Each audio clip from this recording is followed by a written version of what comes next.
નમસ્કાર મિત્રો, જોહાર। આ પહેલાં પણ આપણે ઘણા બધા વિડીયો મૂક્યા, એમાં ઘણો મોટો પ્રતિસાદ મળ્યો છે, તમને ઘણો પસંદ પડ્યો છે।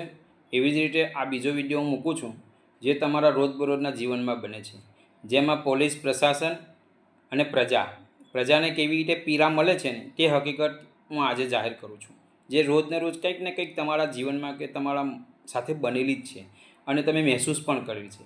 દાખલા તરીકે તમારા જીવનમાં કંઈક નાની મોટા ઝઘડા થાય, બોલાચાલી થાય, કંઈ અડચણ થાય, અડબનાવ બને એટલે તમે પહેલાં ક્યાં જાઓ? પોલીસ સ્ટેશનમાં જાઓ। પોલીસ સ્ટેશનમાં જઈને તમે શું કરો? ત્યાં અરજી આપો।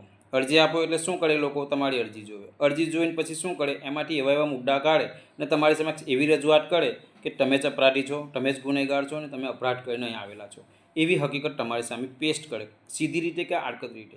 અને હંમેશા તમારી અરજી તો સાઈડ પર જ રહી જાય, એનો તો કોઈ નિકાલ થવાની શક્યતા જ ના હોય, પણ તમને એટલી ત્રાસ અને પીડા આપવામાં આવે કે તમે હારી કંટાળીને અરજી પડતી મૂકી દો કે ચાલો ભાઈ છોડો, હવે અમારે અરજી આપી નથી। પરંતુ કદાચ તમારા મનમાં એવું થાય કે અમે ઉપલા અધિકારીને અરજી આપીએ તો ઉપલા અધિકારી દ્વારા અમારી અરજીનો નિકાલ થશે।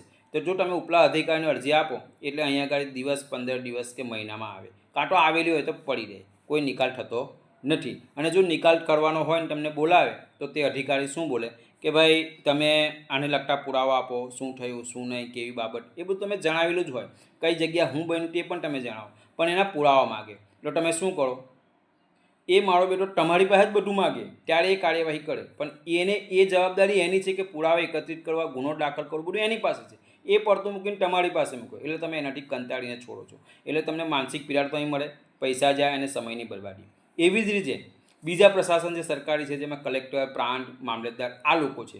દાખલા તરીકે નીચલા તલાટી, તાલુકા, જિલ્લા લેવલ પર તમારી અરજીનો કોઈ નિકાલ ન થાય, જેમ કે જમીન દબાણ હોય, મકાન દબાણ હોય, રસ્તાની અડચણ હોય, આ બાબતને લઈને તમે નીચે અરજી કરો, એ લોકો અરજીનો નિકાલ ન કરતા તમે શું કરો? કલેક્ટર લેવલ પર અરજી કરો, એટલે કલેક્ટર શું કરે?